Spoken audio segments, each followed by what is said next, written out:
Hello everyone. अगर आपने इस सीरीज़ के पिछले एपिसोड्स को नहीं देखा है सो आई सजेस्ट कि पहले आप उन्हें देख लें एंड मेरे चैनल को सब्सक्राइब करें। एंड अगर आपको मेरी वीडियो अच्छी लगे देन प्लीज़ लाइक करेगा।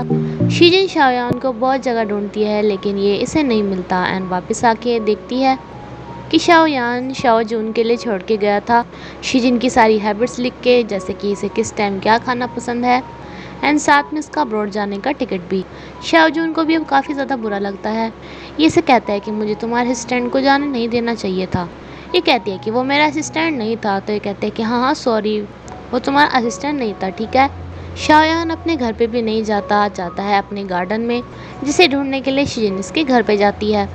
एंड शाओजून भी इन सभी हैबिट्स वगैरह को देख के सोचता है कि शाओयान सच में इसे बहुत ज़्यादा प्यार करता था। ना ये खुद ही इस टिकट को फाड़ देता है। लूफान से पूछने में भी इसे शाओयान का पता नहीं मिलता। ये हर उस जगह पे जाती है उसे ढूंढने के लिए जहाँ पे शाओयान के साथ ये आई थी, बट फिर भी इसे वो कहीं भी नहीं मिलता। दूसरी तरफ शाओजून, इसके अंकल ने जो कुछ भी घपले कर रखे थे, इसे कहता है कि तुम इस सब पे मैं कवर कर लूँगा। एंड इसके बदले में इसे शीजिन को उसकी सीईओ वाली पोस्ट वापस देनी पड़ती है। इस सब के बाद ही शीजिन को बताता है कि मैं अब्रॉड अकेला जा रहा हूँ। फ्लावर्स को देख के इसे याद आता है कि शायद शाओयान उसी फ्लावर वाले गार्डन में हो, इसलिए वहीं के लिए निकल लेती है। जहाँ पे ये अपनी फ्रेंड को बताता है कि मैं उसे लाइक करने लगा हूँ, लेकिन मुझे ये नहीं पता कि वो मुझे लाइक करती है या नहीं। एंड उसका बचपन का दोस्त, मुझे लगता है वो इसके लिए परफेक्ट है, जो कि उससे शादी करना चाहता है। लेकिन इसकी ये फ्रेंड इसे समझाती है कि जब तक तुम उसे नहीं बताओगे कि तुम उसे लाइक करते हो या नहीं, तब तक तुम्हें ऐसा फैसला नहीं लेना चाहिए एंड तुम्हें उसे बता देना चाहिए, जिसके बाद तुम बाद में रिग्रेट तो ना फील करो। ये सब कुछ इसके दिमाग में पड़ जाता है, जिसके बाद ये शीजिन से मिलने के लिए निकल लेता है। लेकिन शीजिन तो इससे मिलने के लिए यहाँ पे आ गई थी। जब यहाँ पे उसे शीजिन नहीं मिलती तो ये सोचता है कि कहीं वो अब उसके साथ अब्रॉड तो नहीं चली गई, इसलिए एयरपोर्ट चला जाता है। लेकिन शाओजून इसे बताता है कि वो मेरे साथ नहीं आई, उसने तुम्हें चूज़ किया है। एंड शीजिन को ये बताती है कि वो तो तुम्हें ढूंढने के लिए तुम्हारे घर पे चला गया। अब घर जाने के बाद ये उसे बीच पर जाती है एंड यहाँ पर ये दोनों आखिरकार मिल ही जाते हैं। शाओयान इसे बताता है कि मैं तुम्हें बहुत ज़्यादा लाइक करता हूँ एंड सॉरी कि मैंने तुम्हें ये बात नहीं बताई थी।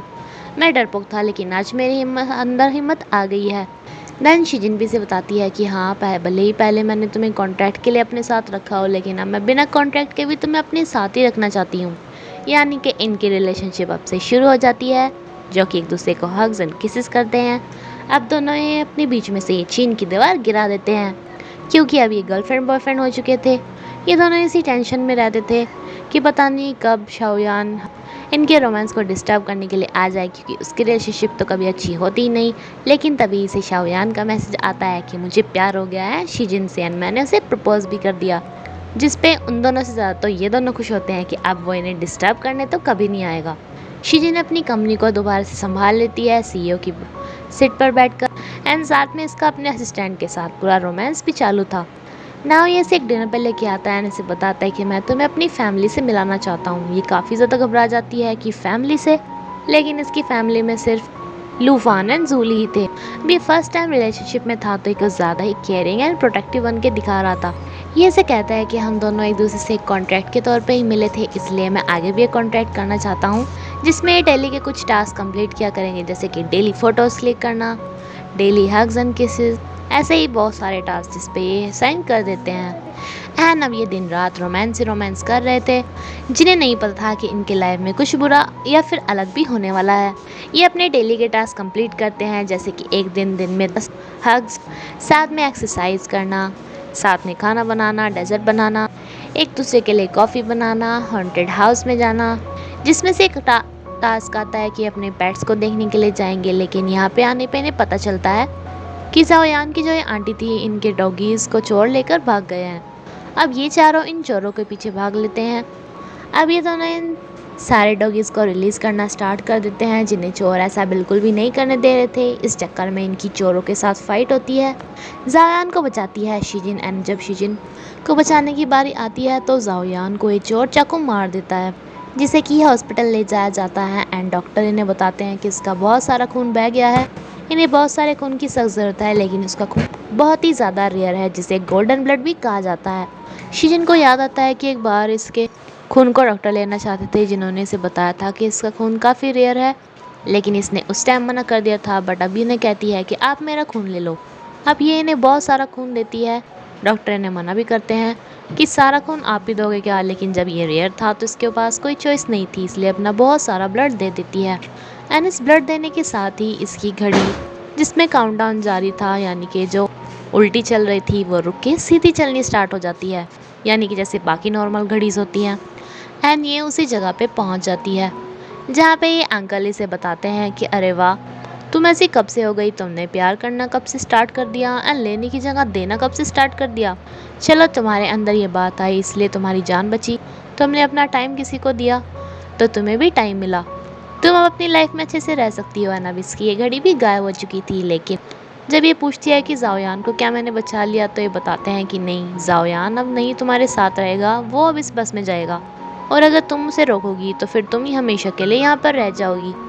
लेकिन ये जाओयान को लेकर यहाँ से भाग लेती है, बट एक पर्टिकुलर टाइम पे आके ये यहीं पर ही रुक जाता है एंड फंस जाता है, जो इसे बताता है कि मेरा टाइम पूरा हो गया है, तुम्हें मेरे चक्कर में यहाँ पे नहीं मरना चाहिए, तुम्हें यहाँ से चले जाना चाहिए। एंड ये शिजिन को यहाँ से भेज देता है। लेकिन जब शिजिन की आंखें खुलती है तो ये थी एक काउंसलिंग ऑफिस में एंड लूफान था इसका थेरेपिस्ट।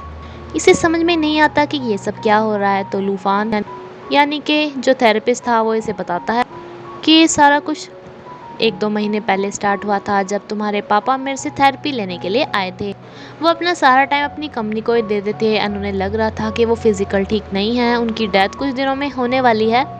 उन्हें इस बात का काफ़ी ज़्यादा रिग्रेट था कि वो तुम्हें प्यार नहीं दे पाए, कभी भी टाइम नहीं दे पाए, वो तुम्हारे साथ ये सब नहीं होने देना चाहते थे। इसलिए जब उनकी डेथ हो गई, देन जूली, जो कि इस लूफान की इस वाले वर्ल्ड में भी गर्लफ्रेंड है, उसने इसे बताया कि अब उनकी बेटी शिजिन भी बिल्कुल ऐसा ही पूरी मेहनत के साथ कंपनी में लगी पड़ी है, जिसे ना अपनी लेन लेने की चिंता है ना ही रिलेशनशिप की, एंड ऐसे तो वो भी फिजिकली ठीक नहीं रहेगी। इसलिए ये जानबूझकर ही इस घड़ी को इसके एग्जिस्टेंस में लेके आए एंड इसे हिप्नोटाइज करना स्टार्ट कर दिया, जिसके वजह से ये एक अलग ही वर्ल्ड में अपनी ही इमेजिनेशंस में चली गई थी। ये सारा वर्ल्ड इसने खुद ही क्रिएट किया है। जस्ट लाइक कि आपने इंसेप्शन मूवी देखी है, अगर देखी है तो प्लीज़ मुझे कमेंट करके बताना। वो बहुत ज़्यादा खतरनाक मूवी है, मेरी फेवरेट्स में से एक। ना जो इसके हिप्नोटिक वर्ल्ड में हुआ वो इसने खुद ही सब कुछ बनाया, जिसमें इसे प्यार करने को मिला, अपनी ज़िंदगी जीने का टाइम मिला। एंड ये अंकल इसे वही सब बोलता था जो कि लूफान इसे सुनाता था, यानी कि इतने दिनों से जो हम सीरीज़ में देख रहे थे वो सब कुछ नहीं हुआ, सिर्फ इसकी इमेजिनेशन थी। एंड ये इनसे पूछती है कि क्या जाओयान भी सच में एग्जिस्ट करता है। लूफान इसे बताता है कि हाँ, वो मेरा एक फ्रेंड है जो कि पेट फ्यूनरल चलाता है, उससे भी हमने थोड़ी हेल्प ली थी जिसने तुम्हें वॉच दी थी।